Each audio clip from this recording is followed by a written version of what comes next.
মুন্সিগঞ্জ শহর জুড়ে সড়কের পাশে গড়ে উঠেছে অসংখ্য অবৈধ দোকানপাট। যাতায়াতে ভোগান্তি পোহাতে হচ্ছে যাত্রীদের। এই নিয়ে আরো জানাতে যুক্ত হচ্ছেন সহকর্মী সুমিত সরকার সুমন। সুমন, অবৈধ দোকানপাট উচ্ছেদে প্রশাসন কোনো ব্যবস্থা নিচ্ছে কিনা জানাবেন।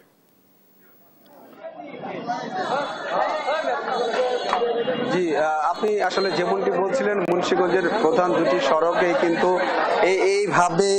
এইভাবেই করে কিন্তু অবৈধভাবে দোকানপাট এবং টং করে কিন্তু এই সড়কের দুই পাশে কিন্তু অবৈধভাবে দোকান গড়ে ওঠার কারণে কিন্তু সড়ক শুরু হয়ে যায় এবং এতে করেই কিন্তু আসলে যানজট সৃষ্টি হয় এবং এখানকার চলাচলরত যারা আছেন তারা কিন্তু ভোগান্তিতে পড়েন। তো এখানে কিন্তু শুধু এলাকাবাসী নয় এবং এখানকার এই সড়ক দিয়ে শহরে প্রবেশ পথের যেই লোকজন আছে তারা কিন্তু এই সড়কে ভোগান্তিতে পড়েন বলে এখানকার এলাকাবাসী আমাদের জানিয়েছেন। তো আমি এখন একজনের সাথে কথা বলবো। আপনি একটু জানাবেন এই সড়কে কি ভোগান্তি হয় এবং কি করা প্রয়োজন বলে মনে করেন?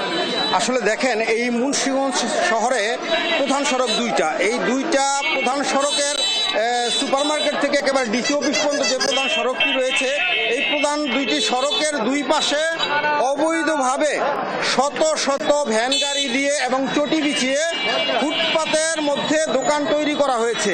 আর এই সমস্ত অবৈধভাবে ফুটপাতে শত শত দোকান থাকার কারণে একদিকে যেমন মানুষের চলাচলের যেমন কষ্ট হচ্ছে, বিঘ্ন ঘটছে এবং যান চলাচলে কিন্তু অনেক যানজট তৈরি হচ্ছে এবং যান চলাচলে ভোগান্তি তৈরি হচ্ছে।